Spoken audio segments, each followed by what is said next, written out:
Oh my word, it's harder to climb out of these things than it looks in the video games, that's for sure. Anyway, hello everyone, I'm Eurogamer's Ian Higton, and today it is my privilege to be stood on the grounds of the Nintendo Museum in Kyoto. Now there is so much history on show here, from the early days of Nintendo's playing card manufacturing up to the modern Switch era. It's an incredible place to visit, and there is so much to see and do, but also, if you keep your eyes peeled, you will find a lot of Nintendo Easter eggs. So join me in this video as I show you a load of hidden details that you might just miss if you're not keeping your eyes peeled at the Nintendo Museum. Right, let's go.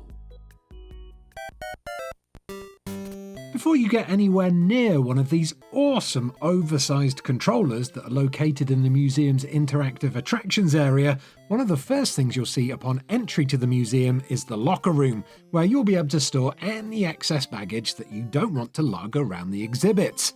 Like most locker rooms, this one seems fairly boring at first glance, but take a closer look and you'll realise that about 10% of the lockers in that room are actually designed to look like cartridges for the original Game Boy.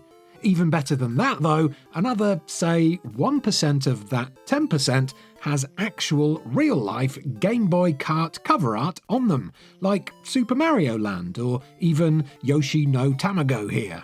Chances are, visitors will snap up these unique lockers super quick, so get in there early if you want to claim one for yourself. Once you've stepped through the gates and received your very own personalised coin-loaded entry pass, you'll emerge onto a stunning Nintendo-themed plaza that's full of pipe-based photo opportunities where you can live out your live-action Mario fantasies.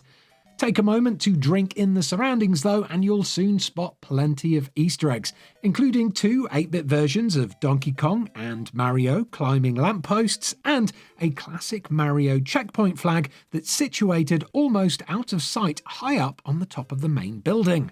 At ground level, there's even more hidden details though. For instance, if you climb this staircase and then turn around to look out over the plaza, you'll see that the paving slabs have been arranged to form a mosaic of sprites from the original Super Mario game. If you're a fan of Japan's famous designer Manhole covers, then keep your eyes locked on the floor as you make your way towards the entrance to the main building, because otherwise you might miss out on seeing this excellent one that features a vibrant Pokemon theme, which includes Pikachu, a Pokeball, a Game Boy, and even some Tetris blocks for added bursts of colour. On the subject of hidden Pokemon, if you decide to pay a little bit extra so that you can try out the interactive Hanafuda card activities that are located on the second floor above the canteen, cast your eyes upwards as you make your way along the walkway between the two rooms, and you'll see a couple of familiar tails poking out of some shrubbery that's situated under the skylight. You can see Eevee's tail as you walk towards the area where you can make your very own Hanafuda playing cards, and on the way to the room where you can sit on a tatami and learn how to play an actual game of Hanafuda, a quick glance upwards will allow you to spot Pikachu's tail and a couple of Yoshi eggs. Pokemon aren't the only hidden video game characters that you can spot in the Nintendo Museum though, there are of course plenty more. This here is the Nintendo Classic Room, where, for the price of 1 coin from your entry pass, attendees can play any available game that they want for 7 whole minutes. So, for example, here's me playing Sin and Punishment on the N64, a game which was never released physically in the West. And just in case you're wondering, by the way, I'm playing it really badly and with one hand because my other hand was holding my camera. Anyway, rare games that were never released in your territory would be an excellent point to include in this list, to be honest, because there's so much choice here across multiple consoles. But the real secret in this room can be found on the ceiling. Look up above one of the many gaming pods on offer, and you'll spot the Morphball from Metroid Samus Returns, perched on top of one of the cable trays that runs along the top of the room. Kirby fans are in for a tasty treat if they make their way to the small umbrella locker room that can be found in the plaza just between the main museum building and the Hatena Burger Canteen. This classic Japanese vending machine is decorated to look exactly like Vending Mouth Kirby from Kirby and the Forgotten Land. It's cute, it's pink, and most importantly, it'll provide you with an assortment of refreshments on a hot, sunny Japanese day. Whilst you're in the area of the Kirby vending machine, it's worth having a little look at the actual umbrella lockers within that room too. Umbrella lockers are a uniquely Japanese invention, and at the Nintendo Museum, each individual locker is decorated with a miniature classic Game Boy of varying colours. There are rows upon rows of them too, so even if it's tipping it down outside, you shouldn't have any issue finding a safe space to rest your brolly. I expect this next entry on my list might be an easy one to miss, as it's located in the entrance hall to the museum, where you'll find a row of toads that will yelp and sing as you wobble their heads. Or is it their hats? Did anyone ever confirm what they actually were?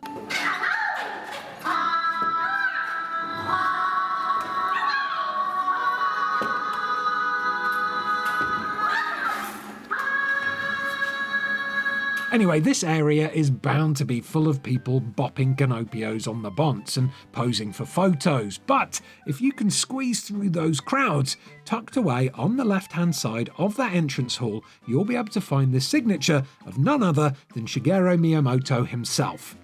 To be fair, this is more of a piece of art than a signature though, so it makes sense that it's locked away safely behind a layer of protective glass like some kind of Banksy. The second floor of the Nintendo Museum is where all the history happens, and Nintendo fans, old and new, will be able to spend many hours up here tracing Nintendo's path from card manufacturer to video game giant and seeing how its early years still influence the products that the company puts out now. Guests of the museum are under strict instructions not to film on this floor, so all I can show you is this approved footage that I was given, while I tell you about two of my favourite areas that can be fairly easy to miss as they're located on the edges of this huge room and they're hidden away in unassuming corners. The first one is the prototype area, which will be of huge interest to Nintendo Mega fans, as you'll be able to spot things like the Nintendo Dolphin, which is an incredibly rare prototype of the GameCube. And also there are some very wacky controller prototypes in there too, including a couple for the Wii Remote that are basically big foam frisbee-sized disc things with large yellow buttons in the shape of superstars in the middle. The second area of interest that's easy to miss is hidden behind a small black wall, and it's a super simple lineup of 5 photos of the museum, taken in the 80s and 90s, where it acted as a distribution and repair centre during Nintendo's early days of console manufacturing.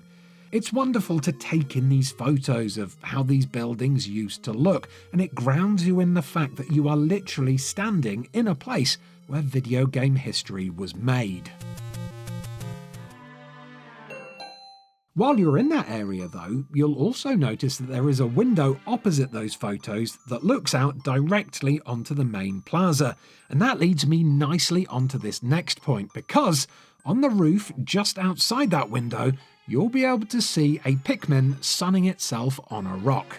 Yep, that's right, just like in Super Nintendo World, Japan, the Nintendo Museum has loads of little Pikmin dotted around in hard-to-spot places, and they're spread out across all the floors of both the main building and the canteen. You'll need to look really hard to find them all though, but wherever you go in the Nintendo Museum, you can be sure that a Pikmin or two will be close by. And you want to know how deep this Pikmin-shaped rabbit hole actually goes? Well, Nintendo's famous attention to detail is so strong here that, in an area just outside of the gift shop, you will find a scale model of the Nintendo Museum that even includes an ultra-miniature version of that rock sunbathing Pikmin on it. What's even more interesting about this model though is that it also shows that Nintendo has even added bits of detail to the sides of the building that the public will never see. Like these clouds that are painted on the wall opposite the checkpoint flag that we could just about spot earlier on from the pipe hill on the plaza. Feeling hungry after playing all of the interactive attractions on the first floor of the museum? Well, you can head on over to the Hatena Burger Canteen, where eagle-eyed Animal Crossing fans will get a treat as they wait for their food to be delivered. Most people's attention may be drawn to this incredible backlit Zelda stained glass window, but there are 3 subtle posters on the walls that are easy to miss if you're not a massive Animal Crossing nerd. You see, these posters for fossils, sea creatures and fishes may look like your standard, bland, real-world restaurant attire, but look closely and you will see that the things on here are actual items that you can dig for and catch in Animal Crossing New Horizons. And, just for an extra added Animal Crossing bonus, up on the ceiling of this room, you'll also be able to spot an Animal Crossing balloon present floating through the air. Here's a nice little speedy one for ExciteBike, pun intended, as you'll be able to check out little pixel art ExciteBikes doing tricks up the staircase banister that leads from the canteen to the Hanafuda cards area. Sorry about the focus and the general camera work here, by the way. I was trying not to fall up the stairs in front of a bunch of Nintendo executives, and I couldn't keep my eye on both things at the same time. And finally, there's one last piece of the past hidden away in the canteen in the form of these pallets that have been used to create some of the seating areas near the kitchen. These seats are made from actual Nintendo pallets that were used when this building was part of the distribution hub. So if you decide to consume a Hatena burger in this area, you will literally be sitting on a piece of Nintendo's history. Itadakimasu! Thanks for watching this video, everyone. If you enjoyed it, please do give it a like, subscribe to Eurogamer for almost daily videos about video games, and why not click on one of these other videos that are on screen somewhere and clickable right now. Right, I'm off to climb down one of these pipes here. This is where I'm sleeping now. I live here now. Bye. Don't forget to like and subscribe. Bye. Cool, it's kind of smelly down here. Is that a poo? Oh. Why does Mario go down these things? Oh my god.